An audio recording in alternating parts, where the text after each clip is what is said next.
Bienvenue sur Good Morning Travail. J'ai le plaisir de recevoir aujourd'hui Raphaël Anaori. Bonjour Raphaël. Bonjour.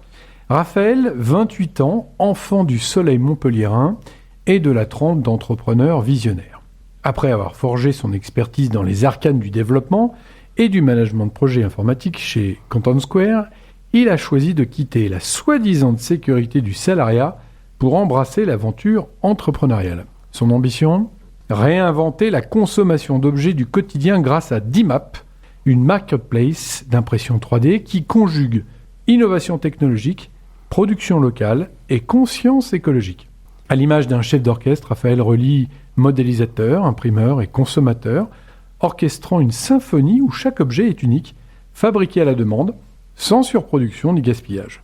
Avec DIMAP, il ne s'agit plus seulement de consommer, mais de participer à une révolution silencieuse où chaque achat devient un acte responsable et ancré dans son territoire. Raphaël, qu'est-ce qui vous a poussé à quitter un poste stable pour vous lancer dans l'entrepreneuriat ? Merci beaucoup pour cette belle introduction tout d'abord. La première chose qui m'a poussé à me lancer dans l'entrepreneuriat, ça a été justement la découverte du salariat. Donc c'est des journées qui sont certes très intéressantes, mais assez redondantes. Là où l'entrepreneuriat, c'est une nouvelle matière, une nouvelle thématique tous les jours. Et ça, c'est ce qui m'excite un peu dans la vie, c'est de découvrir des nouvelles choses. Donc sur le parcours que vous avez un peu cité, j'ai appris pas mal de choses autour de la technique, mais là déjà depuis 6-8 mois que je me lance dans l'entrepreneuriat, j'ai touché au juridique, à l'économie, à de la rédaction, donc des matières que je n'avais pas l'habitude, où je n'étais pas à l'aise, et donc ça développe énormément le côté personnel, et c'est ce que j'adore dans l'entrepreneuriat.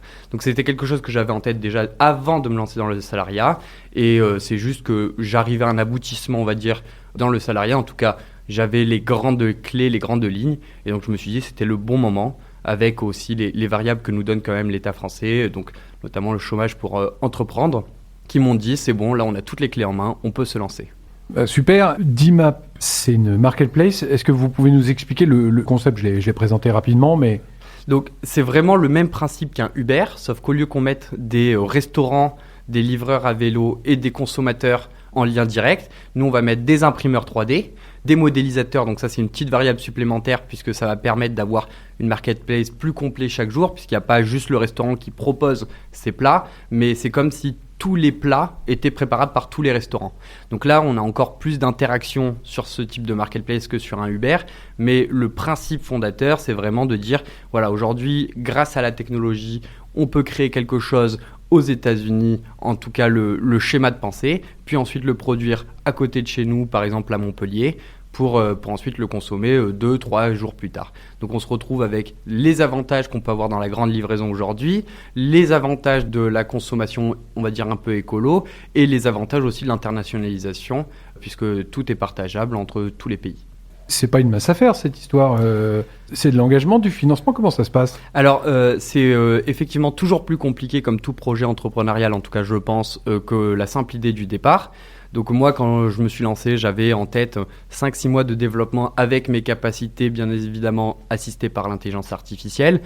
Il se trouve qu'on rencontre plein de boss sur notre chemin. Là majoritairement les boss que je me retrouve, dans mon cas, c'est tout le côté juridique, tout le côté légal. Donc créer les statuts, mais bien les comprendre parce que c'est quand même le pilier juridique fondateur d'une entreprise, ça m'a pris pas mal de temps. Obtenir mon sirène aussi, ça m'a pris pas mal de temps parce que chaque document est un autre langage que le français qu'on apprend au quotidien. Et ensuite, là, maintenant, il y a des petits pas de régulation dans mon cas, c'est-à-dire par exemple le système de paiement. On pourrait penser que c'est simple avec des applications comme Stripe aujourd'hui, mais dès qu'on rentre dans des cas un peu plus complexes comme une marketplace qui est bien différent d'un site par exemple e-commerce, et ben comme je retiens par exemple l'argent de 48 heures pour rassurer le consommateur final, et ben alors là il faut tout de suite passer des entretiens avec certaines entreprises technologiques pour avoir au final les accès donc technologiques. Ça, c'est le plus gros problème aujourd'hui auquel je me rends compte. Mais selon les profils, j'ai pas de doute que quelqu'un qui aurait eu la même idée que moi, mais qui n'avait pas du tout un profil tech, il aurait dû trouver des gens pour s'associer probablement plus techniques. Et là aurait été la botte de ce monsieur. Donc vous avez un profil tech et donc vous avez réglé la solution technique et vous avez des contraintes juridiques. C'est quoi les contraintes juridiques ? Donc il y a 2 contraintes juridiques dans mon cas. La première, c'est comme je retiens 48 heures l'argent, c'est ce qu'on appelle un escrow.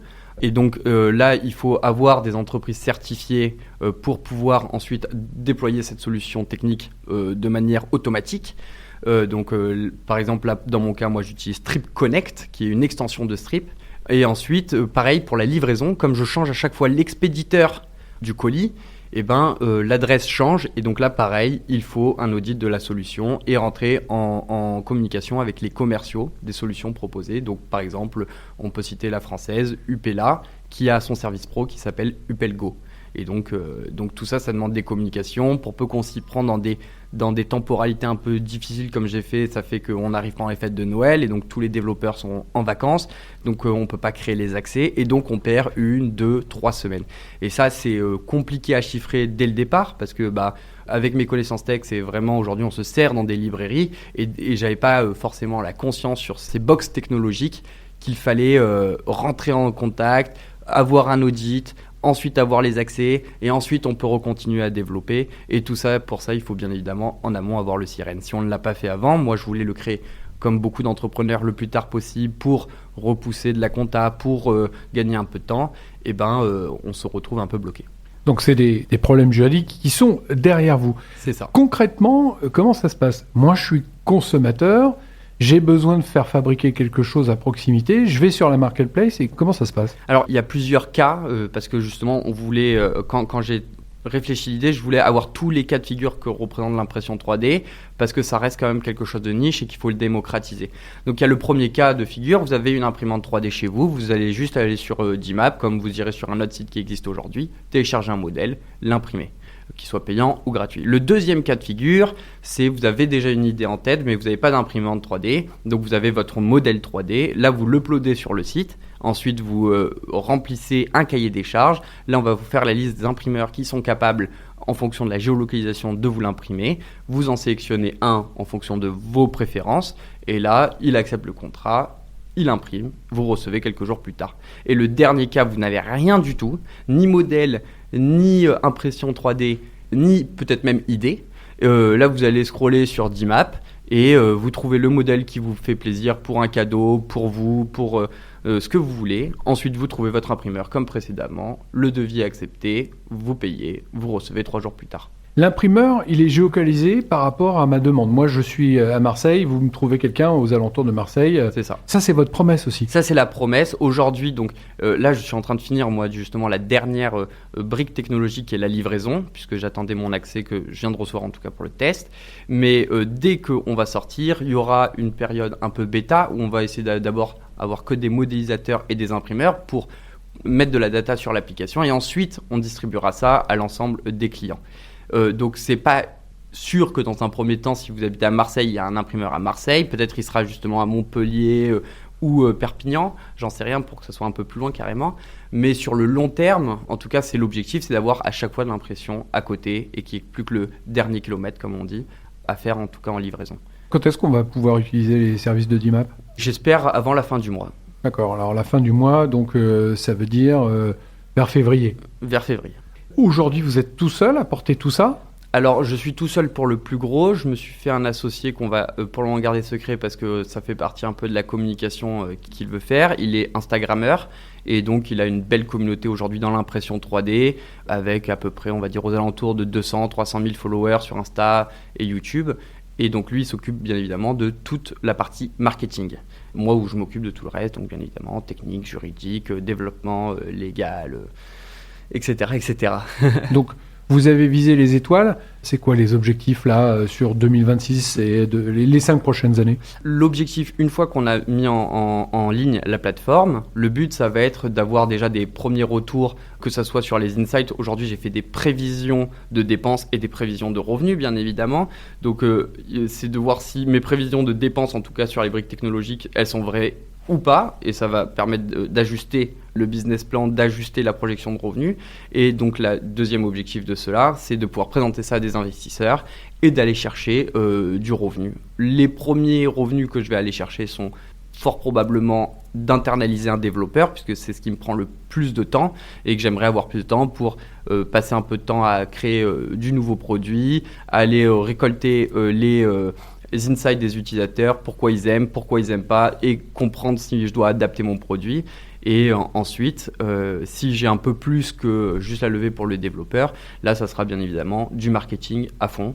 Et peut-être aussi un peu de juridique, parce que c'est sûr et certain qu'une application comme celle-ci apporte son lot de problèmes, que ce soit dans l'impression, par exemple, d'un Ghost Gun, qui est aujourd'hui totalement interdit en France, heureusement, ou dans la reproduction d'une statuette Disney, X ou Y, qui donc a des droits, qui est régie par un ensemble juridique, mais que les gens ne respectent pas tout le temps, en tout cas dans l'impression 3D. Pour rebondir à ce que vous disiez tout à l'heure, c'est vous aujourd'hui qui faites le développement ? À 100%. Ouais. Donc vous êtes dans votre garage à Montpellier. C'est bon signe, ça, aux États-Unis. Je sais qu'il y a pas mal de boîtes qui ont commencé dans les garages et qui ont plutôt bien fini. Ouais. Alors, c'est pas un garage, j'aimerais bien en avoir un parce que je suis bricoleur aussi, mais c'est un petit studio et effectivement, ça peut être le début d'une petite histoire à l'américaine. Bon, on l'espère en tout cas. On vous le souhaite. Vous êtes un garçon structuré. Vous imaginez l'entreprise grossir quoi, sur 2 ans là Alors, c'est un rêve, bien évidemment, mais je reste réaliste dans l'ensemble, c'est-à-dire que les stats jouent contre tous les entrepreneurs. Peu y arrivent, et ceux qui arrivent ne grossissent pas forcément. Le plus dur, en vrai, c'est pas de ce que j'ai lu, en tout cas, de créer la boîte et de la mettre sur le marché, c'est de la faire vivre et surtout de la faire grossir. Donc moi, j'ai une vision, bien évidemment, c'est pas juste une application. L'application, c'est vraiment la bêta. Après, il y aura un site web, l'intégration de nouvelles technologies. Je me repère beaucoup sur les constructions des plus grandes entreprises parce que c'est ce qu'on vise. Il faut viser la Lune si on veut déjà avoir les étoiles et ça, c'est un dogme que je garde bien proche de moi. Donc la vision, elle est très simple. Aujourd'hui, on commence avec des petits objets d'impression 3D, plastique, une coque de téléphone, etc. Après, on va proposer une petite fonctionnalité qui permettra d'avoir des objets plus complexes en plastique où il faut imprimer plusieurs pièces et les monter. Puis ensuite, on espère que d'ici là, l'impression métal aura continué de faire son chemin pour avoir des prix accessibles et intéressants pour le consommateur final. Donc là, on pourra imaginer d'intégrer toute la bijouterie, les pièces techniques, etc. Et après, pourquoi pas partir un peu dans tous les sens, mais tout en gardant l'esprit local avec l'achat de fruits et de légumes sur d'IMAT, sur le très très long terme, hein, bien évidemment, je l'entends. Mais pour atteindre tous ces objectifs, d'abord, il faut faire la première partie, le mettre sur le marché et voir si c'est un produit qui intéresse vraiment le marché. Raphaël, quel conseil vous pourriez donner à un jeune homme, une jeune femme de 25 ans qui voudrait se lancer dans l'entrepreneuriat ? Déjà, ne pas avoir peur du travail. C'est quelque chose que j'ai eu longtemps et donc qui m'a freiné, que ce soit même dans le salariat ou dans l'entrepreneuriat, mais il ne faut pas avoir peur du travail et ne pas se reposer justement sur les lois qui sont écrites pour nous en France, qui protègent beaucoup le travailleur, mais en vrai, on est tellement protégé qu'on en oublie que le travail, c'est quelque chose qui est très important et pour la santé, et pour l'intellectuel, et pour le développement personnel. Et donc, ne pas avoir peur du travail. Le deuxième, c'est de rêver, et de rêver grand. Moi, j'ai eu plein de rêves avant celui de DIMAP, qui était beaucoup, beaucoup trop grand pour se lancer. Mais c'est pas grave, j'ai juste réimaginé un nouveau rêve, jusqu'à trouver celui qui me permettait de me lancer. Donc, faut rêver. D'accord. Et en parlant de rêve, là, aujourd'hui, vous dormez bien avec ce projet ou... Je dors bien mieux que quand j'étais salarié, en tout cas, c'est sûr. D'accord. Merci pour ce témoignage, Raphaël. Longue vie à vous. On vous interroge dans 1 an. On fait une interview dans 1 an pour voir où vous en êtes et on vous souhaite plein de bonnes choses bien méritées. Merci beaucoup et bonne continuation aussi à vous. Et on continuera d'écouter la radio. Super, à bientôt. À bientôt.